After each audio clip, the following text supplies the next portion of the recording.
Sabi ni Nina, ask ko lang po anong month po best mag-free dive in Batangas. My friends and I are planning to dive in October. Pero nakita ko sa video mo na madikya pag habagat season. Before ko sagutin yung question mo, Nina, follow ka muna eh. Tanong kayo ng tanong eh. Hindi naman kayo naka-follow eh. Anyway, magpapakilala ko sa inyo. Hi, my name is PBDS Enemy Content for my weekly free dive sessions. Week 14 na tayo next week. Pag hindi pa rin kayo naka-follow, hindi na tayo magkakaibigan.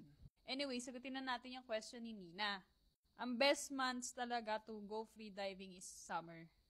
So, ngayon, ang gagawin dapat natin, sasakay tayo sa time machine, tas throwback tayo last summer.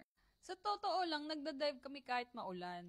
Yung mga jellyfish naman kasi dun sa HQ is yung, wala naman siyang sting. Yung plankton lang talaga yung medyo makate. Okay naman mag-dive kung training talaga habol mo. Pero kung aaura ka, hindi maganda yung visibility pag habagat. Pero sa mga susunod na buwan, medyo malakas yung alon, capable ka as a free diver, okay din naman. Ewan ko kung nakatulong yung video na to sa'yo kasi palag kami kahit umuulan eh. Ganun na talaga kami, ano ba? Pero bili ka na din ng wetsuit kasi pag naka-wetsuit ka, pwede kang mag-dive ng mag-dive. Ang iisting lang ng jellyfish yung bibig mo. Libreng filler. Pero summer talaga guys, summer maganda talaga mag-free dive. Yun lang, sunog na sunog kayo pag summer. And nakakasunog talaga pag summer.